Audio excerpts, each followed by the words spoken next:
معاویہ رضی اللہ تعالی عنہ کی مرویات سے ہے کہ اللہ تعالیٰ جل شانہ جس کی بہتری کا ارادہ کرتا ہے اس کو دین میں سمجھ عطا کر دیتا ہے، اس کو دین میں فقاہت نصیب کر دیتا ہے۔ دولت کا کثرت سے مل جانا یا نہ ملنا یہ کوئی بات نہیں ہے۔ دولت اللہ انہیں بھی دیتا ہے جن پہ راضی ہوتا ہے، اور انہیں بھی دیتا ہے جن پہ ناراض ہوتا ہے۔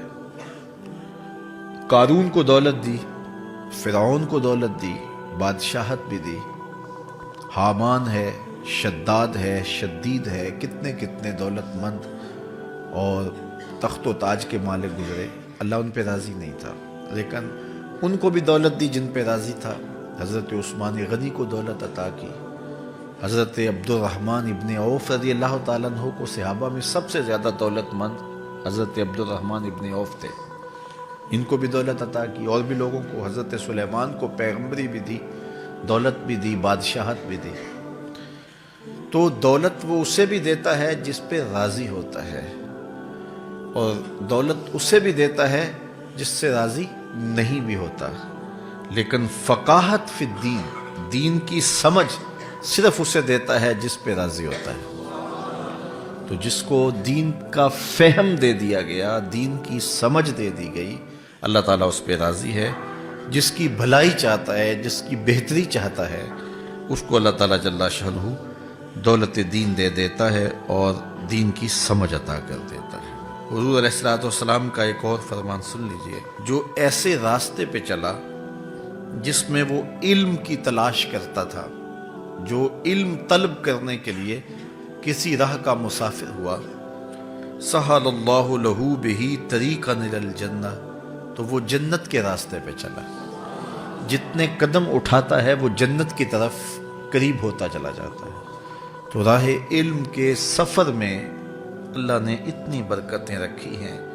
حضرت سلیمان علیہ السلام کو اللہ نے اختیار دیا، یا دولت لے لو، یا بادشاہت لے لو، یا پھر علم لے لو۔ ان تین چیزوں میں اللہ نے ان کو ایک چیز اختیار کرنے کا اختیار دیا، یا دولت لے لو، یا بادشاہت لے لو، یا علم لے لو۔ انہوں نے کہا مالک مجھے علم دے دے۔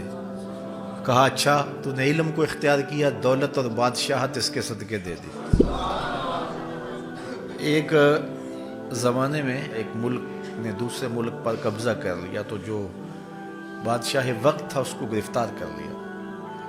تو جب گرفتار کر کے دربار میں لایا گیا تو وہ جو دوسرے ملک کا محکوم بادشاہ تھا وہ سامنے کھڑا ہے، تو اس نے اس کو کہا کہ میں بھی چونکہ بادشاہ ہوں اور تم بھی اس سلطنت کے شہنشاہ رہے ہو، تو میں تمہیں قتل نہیں کرتا، تمہیں معاف کرتا ہوں، اور اب اس ملک میں تمہیں کوئی عہدہ دینا چاہتا ہوں۔ اب تم بتاؤ تم کون سا عہدہ قبول کرو گے؟ اب ہمارے حکمران ہوتے ہیں وہ کہتے ہیں وزیر خزانہ لگا دو، لیکن اس نے کہا مجھے معلم لگا دو، مجھے ٹیچر لگا دو۔